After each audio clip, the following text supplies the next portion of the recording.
दयाल की दया, राधा स्वामी सहाय, राधा।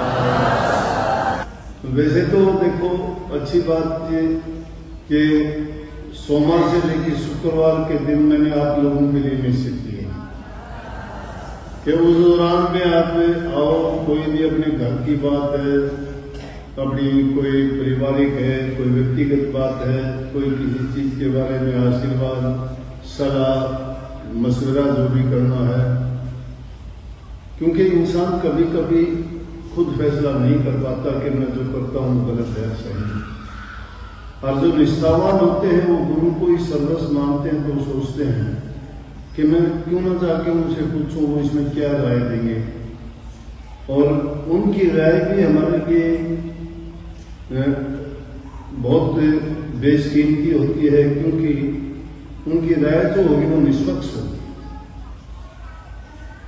अगर किसी भी रिश्तेदार से पूछोगे, मित्र से पूछोगे, दुनियादार के आदमी से पूछोगे, वो अपने नजरिए से, अपने सोचने के ढंग से ही आपको सलाह देगा।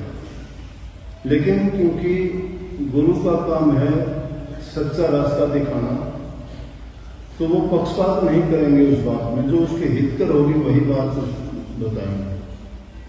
तो बात भी पूछने वाले बात पूछनी चाहिए, ऐसी बात है जो जाहिर में प्रकट है कि उसका क्या निर्णय होगा, क्या उसका परिणाम होगा, वो मेरे मुंह से क्यों कह जाते हो। पहले ही जिसका ये दिखाई देता है ये बात पूरी नहीं होगी, बीच में ही कोई ना कोई और गड़बड़ हो जाएगी।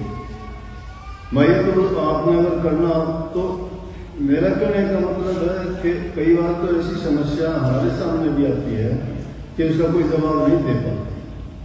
तो गृहस्थी लोगों के सामने तो आती है ऐसी समस्या, घर में ही ऐसी समस्या हो जाती है, तो उनके बारे में वो सोचते हैं कि कई बात दूसरे आदमी को बताने की नहीं होती। गुरु के सामने तो अपना भेद खोल के बता सकते हैं, दिल की बात कह सकते हैं। दुनियादारों के सामने अगर हमारी गुप्त बात, कोई दिल की बात, कोई रहस्य है, वो अगर बताते हैं तो मजाक बना के उड़ा देंगे। लेकिन गुरु उसको गुप्त भी रखेगा और तुम्हारे लिए हितकर होगी वो बात भी बताएगा। तो इसलिए मैंने ये भी एक फैसला कर रखा है कि 5 दिन आप लोगों के लिए है, तो उसमें जो मुझे सही लगता है तो बता देता हूँ, तो नहीं लगता तो मैं कहता हूँ ये मेरे बस की बात नहीं है। तो ये तो बात थी मिलने की, और जो भी चीज मिलती है ना वो प्यार से मिलती है। तुम्हारा दिल खुश नहीं होगा, तुम्हारे मन में कोई उमंग नहीं होगी, कोई चाहत नहीं होगी, तो आपको कोई लाख कितनी ज्ञान की बात पढ़ाओ, कितनी आपके हित की बात बताओ, कितनी आपको सुधार की बात बताओ, आपको कोई फर्क नहीं पड़ने वाला। क्योंकि मन आपका वो कहीं दूसरी दुविधाओं में फंसा हुआ है, आपको बात अच्छी नहीं लगेगी। वो बात आपको अच्छी कब लगेगी? जब आपकी चाहत होगी, जब आपके दिल में प्यार होगा। बच्चा प्यारा लगता है माँ को, तोतला बोलता है, और उसके तोतला बोलने में माँ उसका आनंद उठाती है। स्वामी जी महाराज ने इस बात को बड़े सुंदर ढंग से कहा कि बचन प्यारे गुरु के ऐसे जस माता सु तोतरी बात, तोतरी बात। माता के संग में बच्चा तोतरी बात करता है तो भी उसको अच्छा लगता है, क्योंकि दिल में प्यार है, विश्वास है उसका, उसकी माँ ही उसके लिए छत्रप है, उसका सब चीजों से बचाने वाली रक्षक है। इसी प्रकार से शिष्य भी गुरु से प्यार का नाता जोड़ता है, तो हर बात में सोचता है कि मेरी हर बात का ही फैसला ये करें। और वैसे तो शास्त्रों में गलत थोड़ी लिखी है। तो कहते हैं कि गुरु से दीक्षा लेते हो तो गुरु को अपनाने के लिए अपना तन, मन और धन, उनमें तो लिखा है कि सीधी बात गुरु को देने का मतलब है गुरु की आज्ञा में बरतो। धन भी तुम्हारा है, तन भी तुम्हारा है, मन भी तुम्हारा है, लेकिन उसमें ये परख करो कि गुरु की मर्जी इसमें क्या है। अगर उसकी गुरु की रजा है इसमें कि तुम्हारा धन किस चीज में आपको प्रयोग करना चाहिए, तो समझो कि आपका धन सही जगह लग गया है।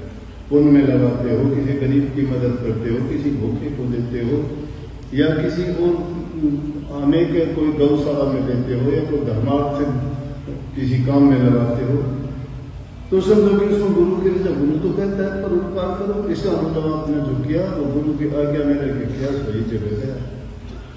तन से कहते किसी को दुख कष्ट ना दो, पीड़ा ना दो किसी को, जो हो सकता है तो उसी शरीर से सेवा करो। ये गुरु का वचन है, जो गुरु की आज्ञा में बरतते हो, अगर अपनी उनकी आज्ञा अनुसार वो काम करते हो तो आपने इसका मतलब गुरु की आज्ञा का पालन किया, आपका सही काम है।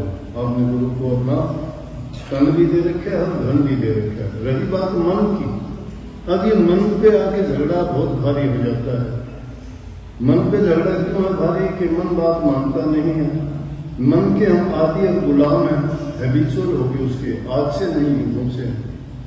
कितने जन्म जन्मांतर से इस मन के कहे में तो चलते आए हैं। इस मन के कहने से ही तो अनेक योनियों में गए। इस मन के कारण तो अनेक प्रकार के हमने पाप कर्म करके इसे प्रयोग दे। इसीलिए इसमें जो लड़के ने बाणी गाई था, लेकिन एक ही लाइन में कितनी अच्छी बात कही उसने कि तेरा सुंदर शरीर है, ये अवसर तुझे मिला है, इसमें तू नेक कमाई कर ले, नेक काम कर ले, नहीं तो जो कर्म करेगा पर तुझे भोगना पड़ेगा।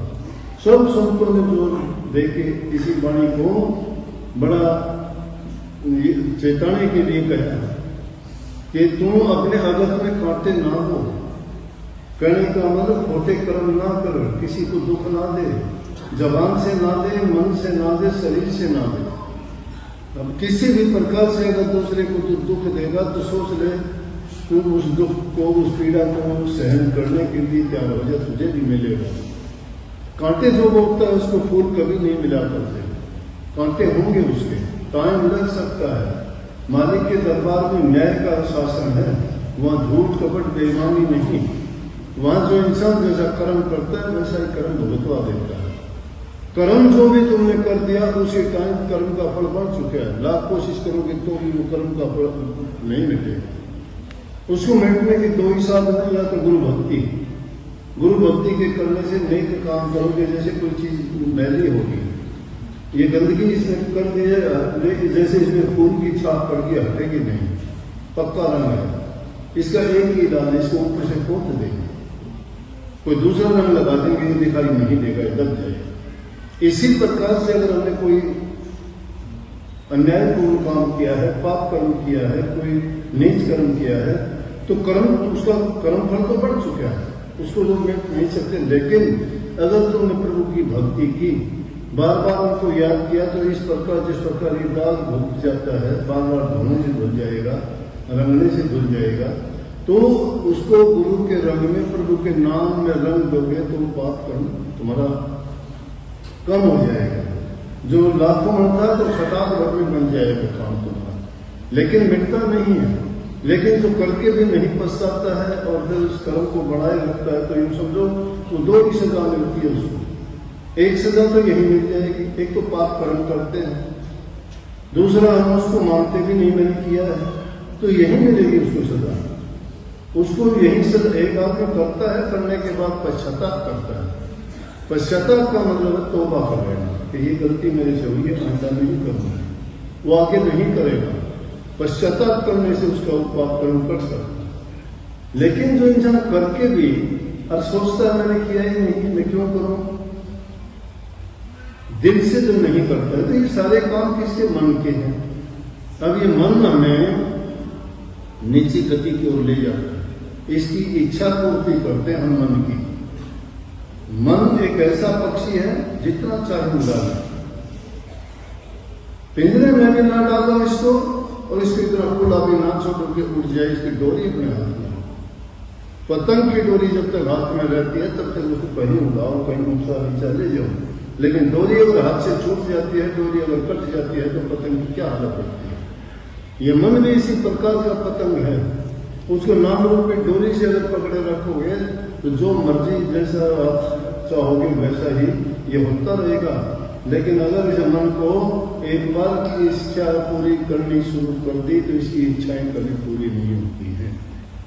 इसलिए गुरु की रहनुमाई में रह के, गुरु की आज्ञा, गुरु का वचन, चाहे वो जाहिर में ये लगता है कि इसमें कोई मेरा मतलब नहीं है, कोई मुझे फायदा नहीं है, ये मेरे हितकर नहीं है, या ये मेरे लिए बुरा बोल दिया, नहीं, वो बुरा नहीं है, तुम्हारे लिए बड़ा हितकर है, तुम्हारे लिए उसकी बड़ी कीमत है।